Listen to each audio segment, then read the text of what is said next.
روغ جوړ اوسئ. د ډېر بخښنه چې مخکې موږ دا ریکارډ کړی و، خو متاسفانه میکروفون خراب و، غږ نه درلوده زموږ درس. موږ مجبور شو له هر څه وړاندې بیرته بیا ریکارد کو تر څو چې د تصویر ترڅنگ غږ هم راسي. دوستای عزیز، ما و شما امروز میایم در مورد فعل صحبت میکنیم. ما روز گذشته در درس گذشته در مورد ضمایر در زبان پشتو صحبت کردیم. ضمایر به گونه بسیار فشرده و خلاصه برای شما تعریف کردیم، برای شما نشان دادیم و فهمیدیم که در زبان پشتو مانند زبان انگلیسی ضمایرهای وجود داره برای افراد متکلم، مخاطب و همچنان منقسم برای غایب که شما در درس قبلی رو دیده میدانین. کاملا دوستای عزیز در این قسمت ما و شما کار کردیم. آمدیم تا بر اساس انگلیسی بسیار به گونه خوب اینا رو براتون توضیح دادیم. اما امروز دوستای گرامی ما می‌خوایم که در مورد فعل صحبت کنیم. چرا؟ به خاطر از اینکه اگر ما بیایم در مورد ضمایرها صحبت کنیم، استفاده ضمایرها اینا ارتباط مستقیم با فعل داره. بهتر است که اول ما باید فعل بهتر و خوبتر بدانیم و بعد بیایم در مورد استفاده ضمایر صحبت کنیم. و باز هم تکرار میکنم دوستای عزیز، این نوشته هایی که اینجا شما میبینید اینا از ریکارد قبلی ماندن. درس یک بار ریکارد کردیم، متاسفانه صدا نداشت، خواستیم که بار دیگر درس با صدا ریکارد کنیم، نوشته ها مانده. خو دوستانو ګورئ، اول که مونږ د فعل په اړه خبرې وکړو، پوه په دې شو چې فعل څه ته وایي، فعل چېرې میږه. دوستانو ګورئ، تاسو د فعل لپاره یو خاص او معین تعریف هم په پښتو ژبه لرئ، هم په دري ژبه لرئ، هم داسې په انګلیسي ژبه لرئ. فعل هغه کلمې ته وایي چې په یو معین وخت کې، فعل هغه کلمې ته وایي، فعل او کلمه را میگوید چې په یو معین وخت کې، در یک وقت معین، در یک وقت مشخص د یو کار یا د یو عمل په کولو باندې دلالت وکړي، یعنی به انجام یک کار یا یک عمل در یک وقت معین دلالت کنه. اینو چه میگه؟ فعل میگه. به طور مثال شما درس میخوانید، تاسو اوس درس وایي، تاسو اوس درس وایي، شما حالا درس میخوانید. زه اوس تاسو ته درس درکوم، ما حالا به شما درس میدهم. احمد ناروغ دی، احمد غیر حاضر دی، احمد لوبی کوي، احمد بازی میکنه. اینا کلشان ارتباط رو با یک زمان پیدا کرد. بسیار عالی. خب پس ما و شما دوستای عزیز میگیم که فعل از لحاظ وقت، از لحاظ زمان به سه قسم تقسیم میشه.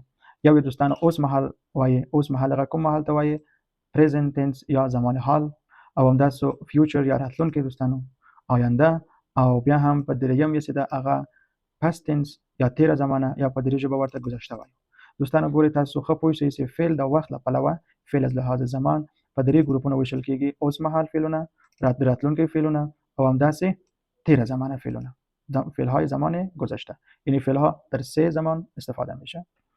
بسیار خوب. ببینید ما و شما زمان حال اگر یک مثال برایشان بدیم، مثال چی است؟ لوستل خواندن معنا میده. ببینید بگوییم که من حالا درس میخوانم، بسیار آسان در پشتو گفته میتونیم زی اوس لوست وایم، زی اوس لوست وایم، من حالا درس میخوانم. یا بسیار خوب گفته میتونیم زی اوس لوست دریر بخنه، زی اوس لوست لولم، من حالا درس میخوانم. امی لوستل فعلشان چون یک فعل بی قاعده هست، این فعل از لحاظ قاعده و ریشه باید دو تا تقسیم میشه: افعال با قاعده و افعال بی قاعده، که ما و شما دوستا در اینجا فوکس بالای فعل از لحاظ وقت و همچنان فعل از لحاظ معنا داریم. خب ګورئ دوستانو، لوستل اصلی فعل دی، هغه څه معنی لري؟ خواندن. زه اوس لوست لولم، من حالا درس میخوانم. یک زمان چی است؟ زمان حال ساده جاری هست، زمان حال جاری هست. زه اوس لوست وایم، در رقم مونږ وایو دوستانو، این قسم گفتم میتونیم جوی لولم از وایم هم استفاده بکنیم، مشکل پکې نشته. زه اوس درس وایم، ډېر هغه په عامیانه ژبه تاسو ویلی شئ زه اوس درس وایم، من حالا درس میخوانم. د مثال په توګه ګورئ که مونږ دلته د مطلق په توګه استفاده کوو، این زمان حال مطلق ما و شما داریم که با به زبان فارسی شروع میشه. ما حالا درس بخوانم، ما حالا نان بخورم، ما حالا ببینم، ما حالا کار بکنم. خب در پشتو باز قبل از فعل باز واو میگیره. لکه زه اوس لوست ولولم، زه اوس لوست ولولم، ما حالا درس بخوانم، زه اوس کار وکړم، زه اوس تا وینم، ما تو رو ببینم، تا وبینم، یعنی ما تو رو ببینم. زه اوس درس وایم، ما حالا درس بخوانم، یعنی قبل از فعل ما و شما یک واو اضافه میکنیم. به طور مثال اینجا داریم احمد حالا به شهر میرود. ببینید احمد اوس خار تزی، احمد اوس خار تزی، احمد حالا به شهر میرود. اگر بیایم بیرته بگوییم که احمد حالا، این انکشافتیم جمله خود در اصل، احمد حالا همراه برادرم به مکتب میرود. احمد اوس لورور میسره، لورور میسره همراه برادرم، لخپل ورور سره همراه برادر خود. اگر ما بیایم دوستای عزیز جوی می اینجا دی نوشته کنیم، باز چی معنا میده؟ دی نوشته کنیم از تو معنا میده. این ضمایر ان شاء الله باز میخوانیم. احمد اوس لورور دی سره خونزی تزی، احمد حالا همراه برادرت به مکتب میرود. دی دوستانو څه معنی لري دلته؟ دی از تو، می از من. اما قسم میگم سحر ده بخیر، صبح بخیر، اختر دی مبارک شه، عیدت مبارک. برای مفرد مخاطب از دی استفاده میکنیم، برای جمعش از مو استفاده میکنیم. مثلا میگم سحر مو بخیر، خدای مو پامان. اگه مفرد باشه میگم خدای دی پامان. دی از من، از تو معنی میده. لاس دی، پلار دی، کور دی، موتر دی، موترت، پدرت، دستت، همین چیزای. لاس میخوگه که دستم درد میکنه. خب بسیار خوب. در گذشته اگر دوستا بگوییم ببینید احمد فردا به مکتب میرود، احمد صبح لکه ډیر بشن احمد فردا به بازار میرود، احمد صبح بازار تزی. همین صبح را که ما برداریم احمد بازار تزی زمان حال میشه، احمد به بازار میرود. خب یک فقط چون قید آینده استفاده شده، صبح یا سو روز ورسته، چند روز بعد، بلا ورز روز بعدی، بل کال سال بعدی. خب پس ما و شما اینا میگیم که تعلق به آینده داره.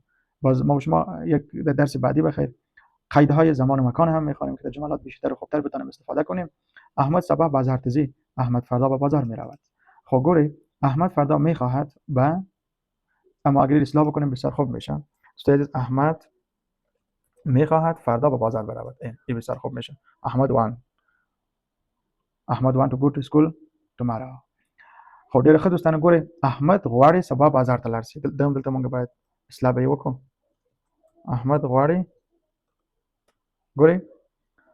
احمد غواړي سبا ښار ته لاړ شي. احمد غواړي سبا ښار ته لاړ شي. احمد میخواهد فردا به شهر برود. اگر این باز بریم جمله خود انکشاف بدیم، احمد فردا همراه برادرش به مکتب خواهد رفت. یعنی چی میشه؟ خواهد یک فعل مطلق آینده میشه. خب در زبان انگلیسی ما برای از دوستا از تو داریم، در پشتو که دوستا به جای خواهد ما و شما از به استفاده میکنیم. ببینید احمد صبح له خپل ورور سره ښوونځي ته لاړ بشي. احمد صبح له خپل ورور سره ښوونځي ته لاړ بشي. احمد فردا همراه برادرش به مکتب خواهد رفت. این زمانی چی بود؟ زمان دوستا از آینده بود. خب اوس دوستانو ګورئ که مونږ د تیرو زمانه په اړه خبرې وکړو. تیره زمانه کوم زمانه ته وایي؟ هغه زمانه چې مخکې کار پکې سوی ده. زمان گذشته زمانی است که کار قبلا د او اجرا شده. ببینین اینجا ما برشان میگیم که زی پرون د خپل ورور کور ته لاړم رفتم. زی پرون ما دیروز د خپل ورور کور ته لاړم، به خانه برادرم رفتم. یا اینجا گفته احمد چند روز قبل همراهم همکاری کرد. احمد څو ورځې مخکې له ما سره مرسته وکړه. مرسته دوستا عزیز چون مؤنث است آخر خود هی داره، فعل ما اینجا چی گرفته؟ هی گرفته. در زمان گذشته دوستا عزیز فعل همیشه و همیشه فعل ها کدام فعل ها؟ فعلای متعدی که باز بخیر ما رو میخوانیم، مانده چند دقیقه بعد ان شاء الله باز رو میخوانیم. همیشه دوستا عزیز بر اساس مفعول خود گردان میشه، بر اساس فاعل خود گردان نمیشه. اگر تا تجویج موضوع دوستا گفته میتونیم میگیم آنها چند روز قبل همراهم کمک کرد. میشه هغوی څو ورځې مخکې له ما سره مرسته وکړه. هیچ فرق نکرد، چرا مرسته مفرد است، وکړه آمد خلاص. اینجا احمد آمده، هیچ فرقی بهش نمیکنه. خب پس اینجا چی آمده؟ حمیده همراه احمد کار کرد. ببین چی آمده؟ حمیده له احمد سره کار وکړ.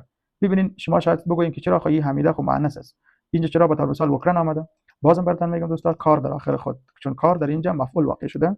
کول فعل کردن یک فعل متعدی هست، نیاز به مفعول داره، کار مفعول است. امی کار داخل خود هی نگرفت، از خاطر فعل داخل خود هی نمیگیره. اینجا بگذار کرد چه باشه، حمیده باشه، آنها باشه، محمود باشه، احمد باشه. به طور مثال میگم علی له احمد سره کار وکړ. علی با احمد کار کرد. اینجوری له احمد سره کار وکړ. دخترها با احمد کار کرد. هیچ فرقی نمیکنه. درست است. خب شما شاید سوال کنین که اینجا خب حمیده است تو حمیده شد. باز خیر دوستان عزیز ما و شما موضوع تغییر اسم بخیر در پشتو یک جلسه میخوانیم که اونا زمانی که فاعل واقع میشه اسم جمع اسم مفرد به جمع تبدیل میشه. اگه بگیم که حامد کرزی صحبت میکنه در پشتو نمیگه که حامد کرزی خبری که حامد کرزی خبری کوي. پوه شو دوستانو. مملکه دیگه بگیم مثلا توریالی بازی میکند. اینا میشه که توریالی لوبی کوي. توریالی لوبی کوي. یعنی اگر بازو یک درس دیگه است ان شاء الله میخوانیم دوستا، اگر سر زبو پیشیم از درس بخیر میمانیم. امیقا شما یاد بگیرین که حمیده تبدیل به حمیده شده به خاطر که حمیده اینجا فاعل واقع میشه. آنها درس خواندند. سه که دوستا چی میگه؟ هغوی درس ولوست. آنها درس خواندند یا دوی درس ولوست، آنها درس خواندند. هیچ مشکل نداره. دوی اینها را میگه، اینها درس خواندند. هیچ کم فرق نمیکنه دوستان. آنها درس میخواندند که احمد آمد. زمان گذشته دوستا عزیز.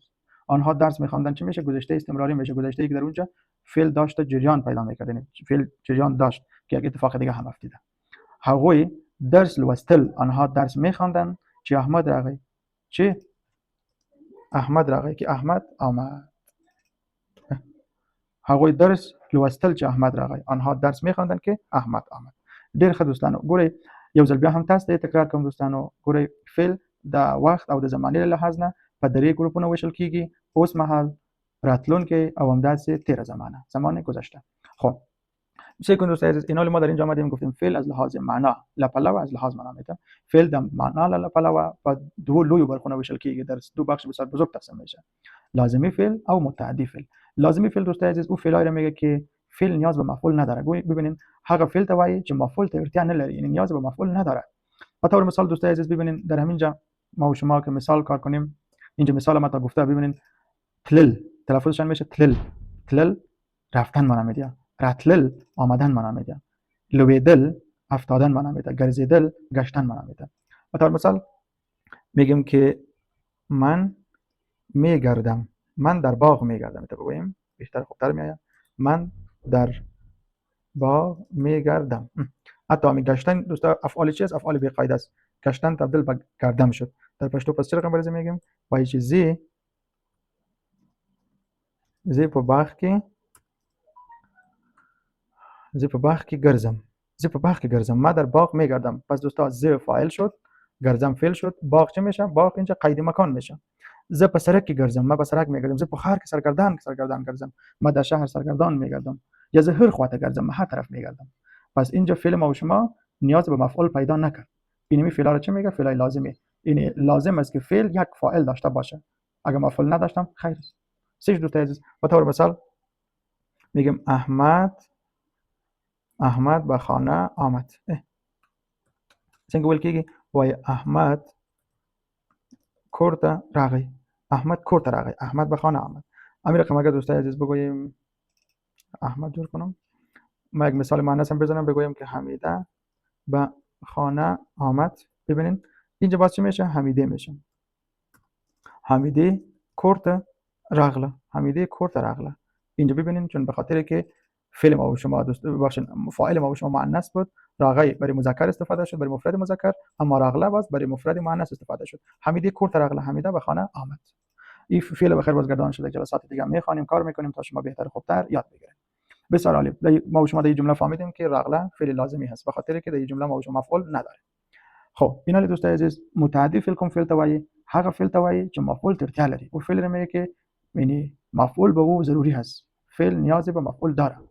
و یک نشانی از این فعل متعدی هست دوستای عزیز که هرگاه شما فعلی را گفتین که برای شخص مخاطب یعنی سوالیه چی و یا چه کسی پیدا شود، بفهم که فعل متعدی است. به طور مثال میخورم، چی میخوری؟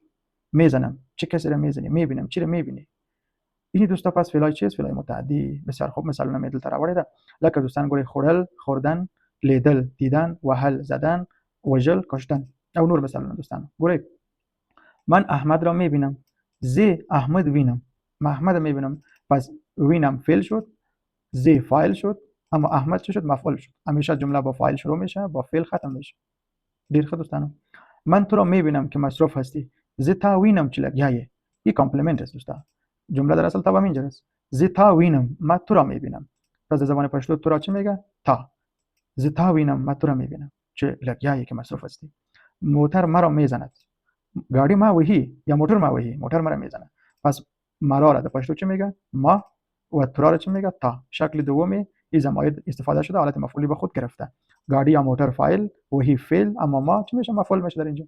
فعل زدن خودشان فعل چی است؟ متعدی است. کی را میزنی؟ چی را میزنی؟ احمد، آنها احمد را میزنند. خب چه میگه؟ هغوی احمد وهی. هغوی فاعل شو، احمد مفعول، وهی فعل شو دوستانو دلته. لکه زی تا وجنم، من تو را میکشم. من زی فاعل، تا مفعول، وجنم فعل شو دلته دوستانو. او همداسې ګورئ نور مثالونه. زه هره ورځ ډوډۍ خورم. من هر روز نان میخورم. زه د اینجا فاعل است. هره ورځ قید زمان، ډوډۍ مفعول، خورم فعل. زه خورم چه خوری؟ چی میخوری؟ زه ډوډۍ خورم، من نان میخورم. پس نان چی میشه اینجا؟ مفعول میشه. همین رقم اگه بگوییم که من نان خواهم خورد، نتون میشه زه ډوډۍ و بخورم. زه ډوډۍ و بخورم. در اصلی به گونه رسمی گفته میشه من نان خواهم خورد، اما به گونه عامیانه قسم میگه زه به ډوډۍ بخورم. زه به ډوډۍ بخورم. یعنی بر همیشه دوستا با زه یک جای تلفظ کنید. نشه بگویید زه به ډوډۍ بخورم. نه، زه به ډوډۍ بخورم. زه به ډوډۍ بخورم. من نان خواهم خورد. ډیر ښه دوستانو ګورئ دلته مونږ د فعل په اړه وغږیده. در اینجا ما در مورد فعل صحبت کردیم.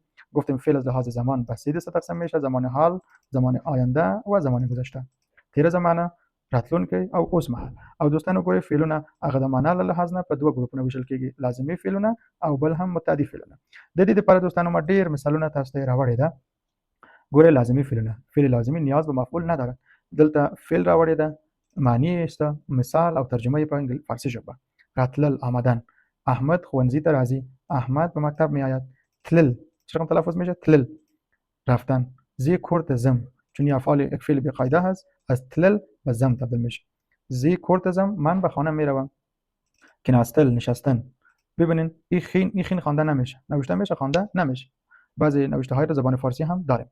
ماشوم پر څوکۍ کینی، ماشوم پر څوکۍ کینی، یعنی بچه یا طفل بالای چوکی میشینه، کودک بالای چوکی میشینه. پاسیدل، برخاستن. زه سحر وقتی پاسیگم، ما صبح زود از خواب بیدار میشم، میخیزم. ویده، خواب ویدیدل، خوابیدن.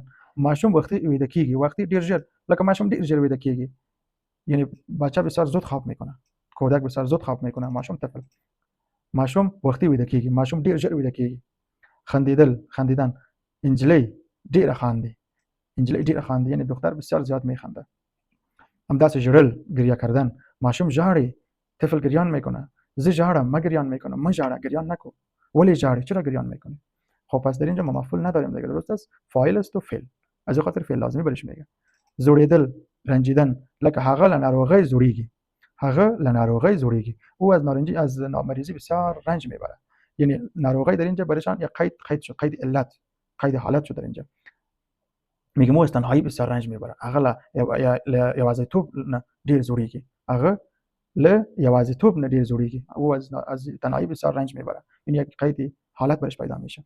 لویدل، افتادن. ماشوم پر ځمکه لویږي، ماشوم پر ځمکه لویږي، یعنی طفل بر روی زمین میافته. پاتې کېدل، لکه موږ سره پاتې شه، همراه ما بمان. زه نن په کور کې پاتې کیږم، ما امروز به خانه میمانم، جای نمیرم. مړ کېدل، مردن. زوړ سړی مړ شو، زوړ سړی مړ شو. یک آدم بزرگ، یک آدم کهنسال چه شد؟ فوت کرد دیگه. رسیدل، رسیدن.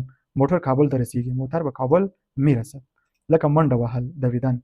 هلک په میدان کې منډه وهي، منډه وهل، دویدن. منډه وهل بدن ته ګټه لري، صحت ته ګټه لري، دویدن به صحت فایده داره.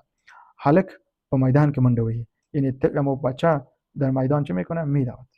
منډه مکه، یعنی ندو، منډه که بدو. یک قسم اوش مگرش گفته میتونه.